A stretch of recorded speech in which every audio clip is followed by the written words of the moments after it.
Manx Radio. One Dental Clinic, sponsors of Women Today, offer convenient appointment times in the heart of Douglas, so you can fit your dental care into your working day. Fastamai, good afternoon. This is Women Today on Manx Radio with me, Beth Espy. And again, we are on the Conister Rock this afternoon, sharing with our guest some music and memories. And as ever, we do welcome your involvement. If our guest stirs some memories in you, feel free to get in touch. Let us know. 166 177 if you want to text.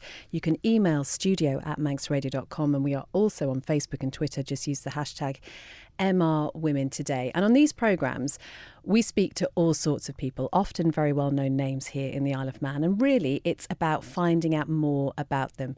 You can find our Conister Rock archive on the Manx Radio website. And on there are musicians, sports stars, authors and politicians. And it is a former politician who joins us today, someone who will have been used to a very different style of interviewing here on Manx Radio previously. This person counts Manchester United as something he really, really loves, along with anything with custard. He hates ironing and, having now retired, has returned to a passion for writing music. Welcome to the Conister Rock, former MHK and MLC Leonard Singer. How would you deal, first of all, with being marooned away on the Conister Rock there? Well, today, I know that I could do whatever I did, nobody could see me. And whether I could get back, I don't know. I don't think I would cope very well without people.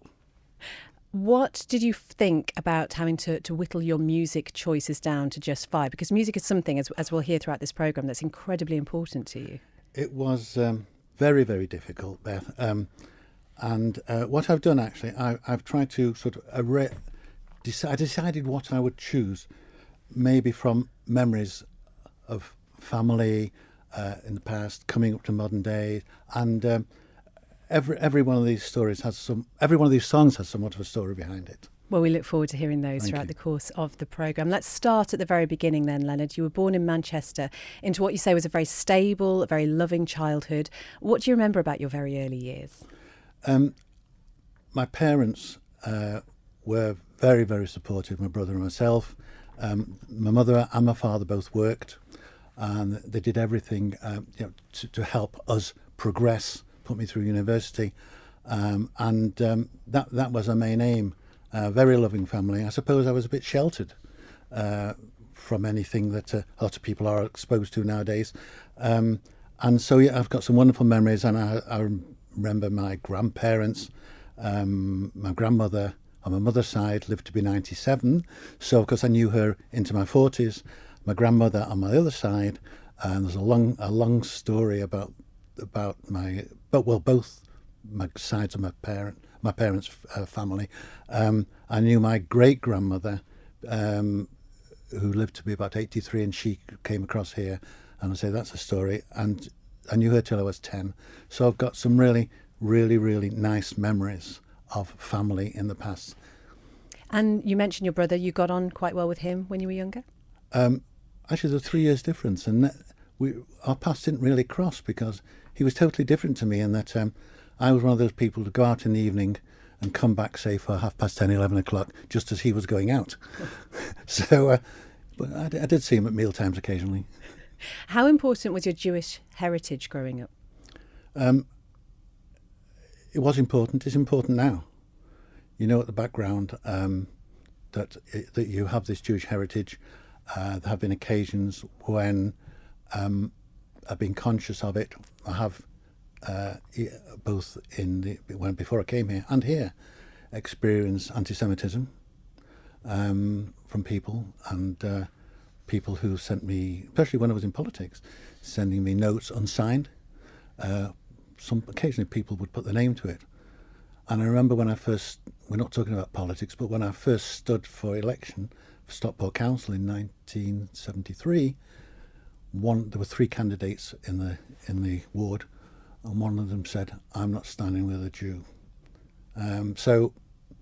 But that is a minority. I've never found on the Isle of Man, really, I've never found any anti-Semitism affect me. I used to be asked to speak in churches. I used to read lessons and speak to church groups, and everybody's been very supportive in it, and it's not made a difference. I hope I've just been treated as a person living in the Isle of Man. And I mentioned you are musical, and music has played a huge part of your life. Now, you started piano lessons at the age of 5. You weren't keen initially, though. No, I wasn't. No, I couldn't understand why my parents were laying out all that money for something I wasn't keen on doing, until I got to about the age of 11, when I found that I could actually listen to a piece of music and play it. And then, so that has gone in now, and I'm still playing, still composing.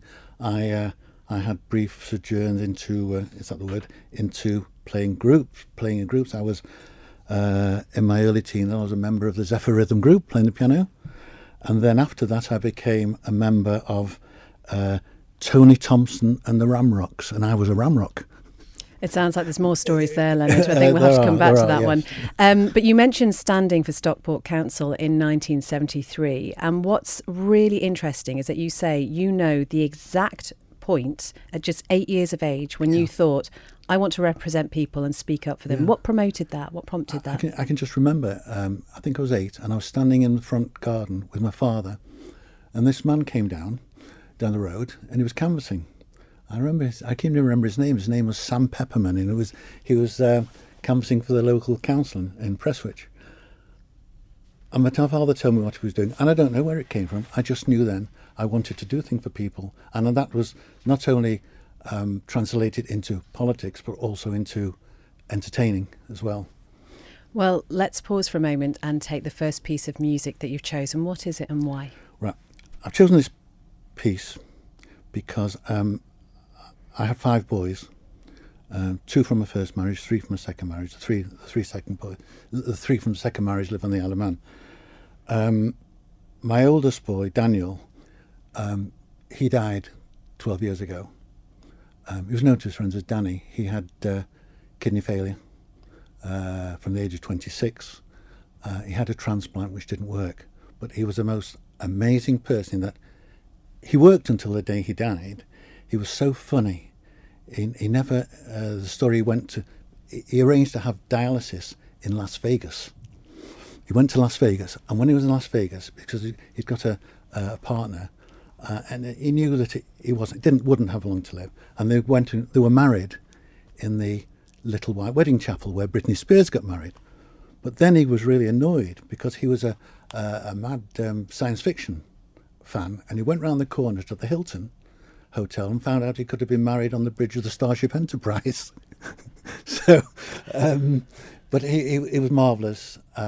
So his friends were known as Danny, and also my teens were Elvis Presley time, and so I've combined the two, and I've chosen Danny Boy, sung by Elvis Presley. Oh, Danny Boy, the pipes are calling from glen to glen and down the mountainside, and I shall feel how soft you tread above me, and then my grave will richer, sweeter be,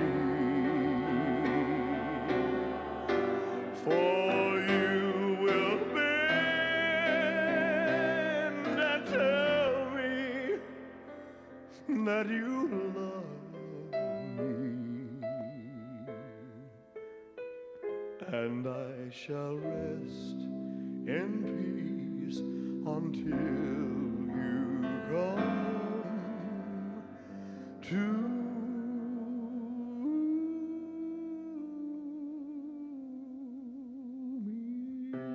Oh, Danny boy, I love you so.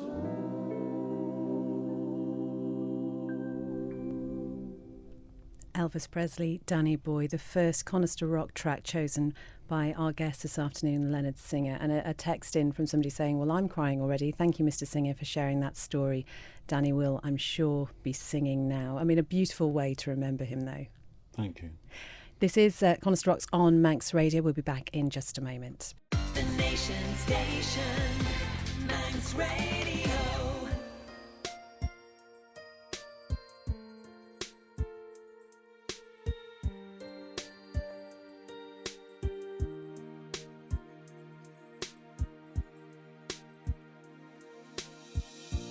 Back when I was a child, I'd play a song that would never, ever end. 'Cause I'd love, love, love to dance with my father again.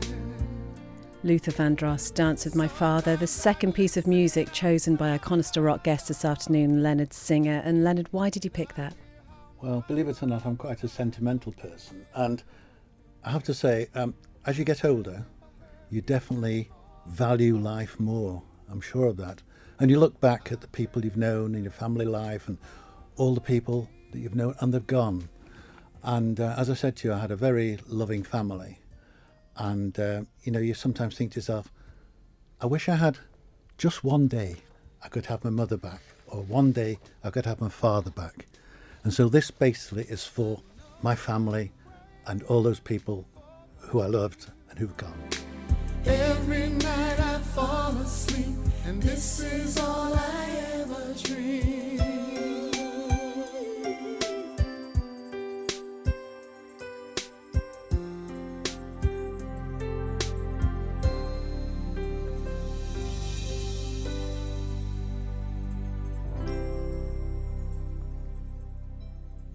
So we are on the Conister Rock with Leonard Singer, and we've been talking a little bit about your very early years. I'm imagining what you were like as a schoolboy.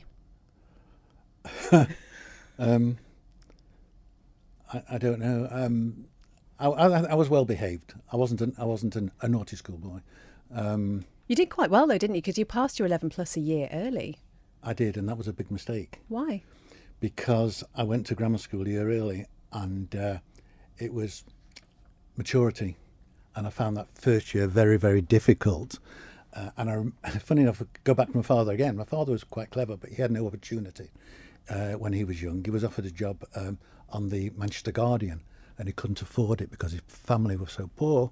He had to go and get a job in a tailor shop because Manchester Guardian paid whatever £2 a week, and he got £4 a week. So, but he actually, because I've struggled, and I've struggled particularly with geometry, and my father actually took my geometry book, taught it himself again, and then taught me. That was the sort of support I had. Wow.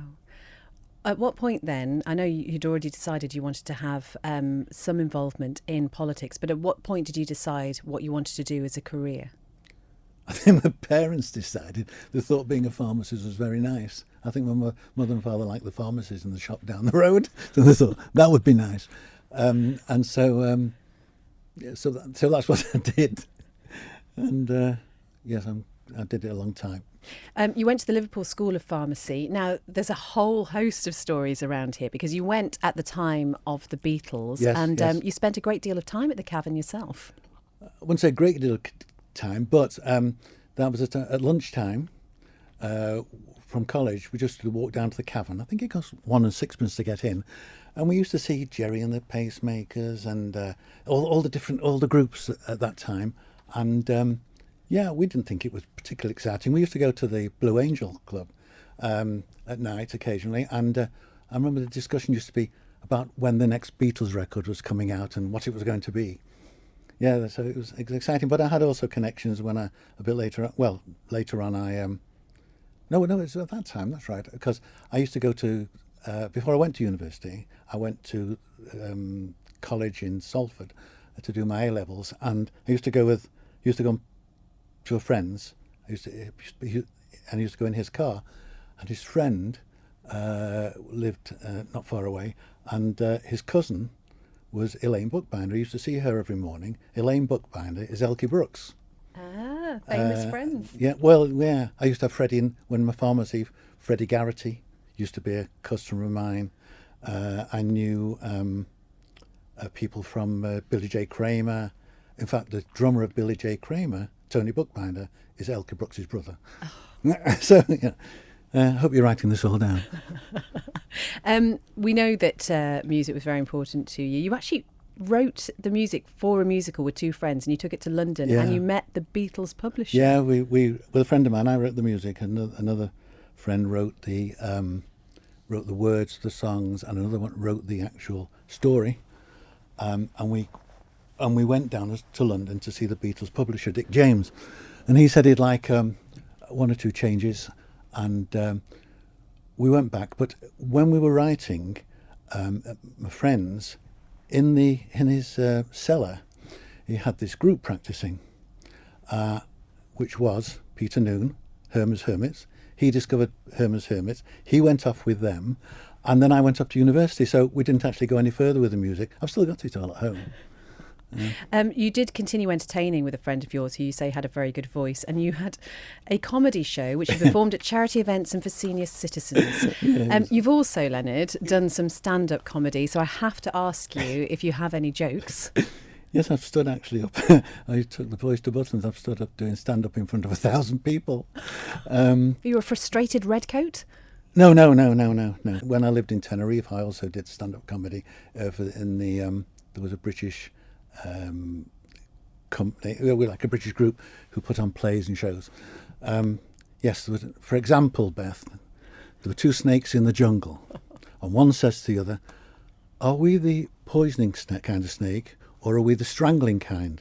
And the other one says, "We're the strangling kind." And the first one says, "Thank God for that, I've just bitten my tongue." Oh dear. He'll be here all hour. Ladies and gentlemen, we are on the Conister Rock with Leonard Singer. I think it's time to pause for your third piece of music. Well, I love light opera. Particularly, I like Puccini. And Puccini comes from... I've been to Lucca, where Puccini was born. In fact, I'm going there in September. It's a walled town. And this is the song I've chosen is Che Gelida Manina, which is the Manx version for the Italian, which is translated into Your Tiny Hand is Frozen. And this is a song that will bring tears to my eyes for no reason. I just love it. Gosh, you're really in the business of doing that to us all this afternoon with What's your that? choices. Just very, very emotional pieces. Yeah, I know. Can you get me some more handkerchiefs, please?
The third piece of music chosen by a Conister Rock guest, Leonard Singer.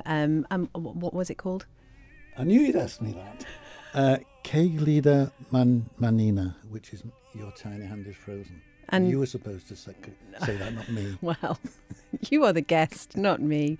But a beautiful, beautiful piece of music, which you find very emotional. And that's the thing about music, isn't it? It's incredibly evocative. Absolutely. You are chair of the Music Society, so music generally is still, as I say, a huge, huge part of your life. Ramsey Music Society. Oh, yes. We have some wonderful people coming across here that have travelled worldwide. And we meet every month from September to March, and we just wish we could get more people interested, because one lady said to me a few months ago, she was sitting there and she said, "I can't believe I'm sitting in Ramsey Grammar School and hearing this quality of music." I mean, we've had people over, who played in Carnegie Hall. Do people please come, watch out for our concerts, because you won't regret it. They're beautiful. We're on the Conister Rock with Leonard Singer. We have 2 more tracks to go. Goodness knows how emotional they're going to be. We'll find out just after this. One Dental Clinic, sponsors of Women Today, offer convenient appointment times in the heart of Douglas, so you can fit your dental care into your working day.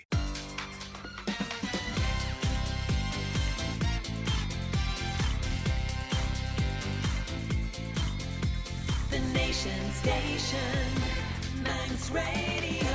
And this is Conister Rocks on Manx Radio. And our guest this afternoon, Leonard Singer, has been regaling me with funny tales throughout that advert break. Thank you very much for that. If we have time for some more of your jokes, we may see if we do at the end. So much more to talk about, Leonard, but we're fast approaching the end of the programme. But you left Manchester in 1986. You lived in various other places around the world, then moved over here in February 1989. How did that move here come about? Well, I'd moved in 86, end of 86, to Tenerife, sold a business. I'd just been remarried, sold a business, came off Stockport Council and went to live there, and just sort of I didn't have any intention, didn't know what I wanted to do. Lived there 18 months. James, my oldest here, was born in Tenerife, and then we went to the Algarve. We're doing a little bit in selling property, but not very much. And then came here. I knew the Isle of Man. My grandparents used to come here after the First World War. It was a big thing to come to the Isle of Man on a boat rather than go to Blackpool. Then my parents used to come here, and I was coming here from the 60s. So I knew the Isle of Man, and been here now with 30 years next February. And how easy did you find it to integrate into the Manx way of life? Because you made it your mission, not straight away, but to get into Manx politics. That had been your ambition since a young boy. Yeah, I've always thought I've been a political animal. And I came here in 1989 in February. And I think I was elected to Stockport Council 1991. What am I talking about? To Ramsey Council, Ramsey Commissioners, 1991. Came top of the poll, actually. And then up to 2016, apart from about two or three years gaps, I've represented the people of Ramsey, either on the commissioners or in the Keys, and I've been in the legislative council as well. So yeah, it's been my life. I've done it for 40 years from my first election. You weren't successful in the last general election. Do you think you'll ever do it again? No. I've got to be 39. I think I'm old enough now to retire. Tell us about your 4th piece of music then. Well, that's linked to what we've just been talking about, really, and that I now Isle of Man's my home, brought up my children here, have a business here, represent the people here. So I thought maybe a song from someone who you can say is one of our own, and I love the voice of Samantha Barks. So I've chosen Samantha singing On My Own from Les Miserables. I love him. But when the night is over, he's gone. The river's just a river. Without him, the world around me changes. The trees are bare and everywhere the streets are full of strangers. I love him, but every day I'm learning. All my life I've only been pretending. Without me, his world will go on turning. A world that's full of happiness that I have never known. Samantha Barks, On My Own, and that's a song that you can play, Leonard. Yes, in a manner, you might say, yes. You got a piano here, I can play it for you. Well, we're still waiting for your other jokes. You are retired, but as you say yourself, no carpet, slippers and pipe for you. Yeah. Writing music does take up a great deal of your time. And actually, at this year's Holocaust Memorial Service, which you help organise every year, you had your music played there. That must have been quite a moment. It was. I came across this piece by a man called Elie Wiesel, and very moving. He was almost a historian for Auschwitz, and the wording was fantastic. And I just heard it in my head, and I wrote it to music. I'm not an arranger, so I had the great help from Olga Eggert, who did the arranging for me, and Paul Costain sang it. Yeah, it was touching for me, and everybody seemed to. I don't think the word is to like it, but everybody was affected by it. Yeah, I'm writing something else at the moment, another couple of pieces, which will need arranging. Possibly we will use at this year's Holocaust Memorial Service. And you've passed on your musical talent to at least one of your boys. One of them was a professional rock drummer who travelled the world. Yeah, Jeff, who's in Manchester. Yeah, he was in a. He was in several different groups, but one called Paradise Lost, who were quite well known in their genre and used to travel all over the world. You know, for one concert, he'd go to Russia or he'd go to Brazil or whatever.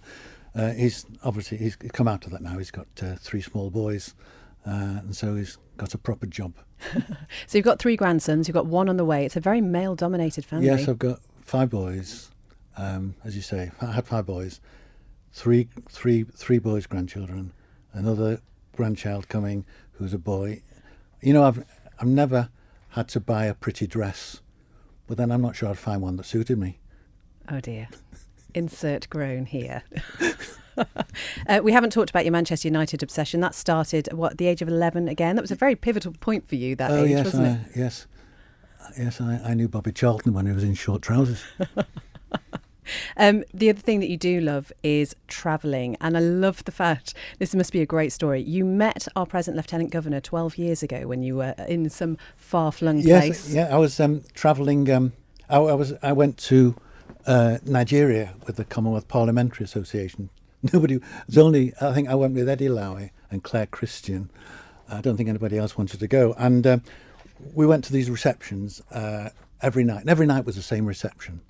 And we were at one reception one night, and I was with Eddie, and we were quite bored. I don't know if you should say that.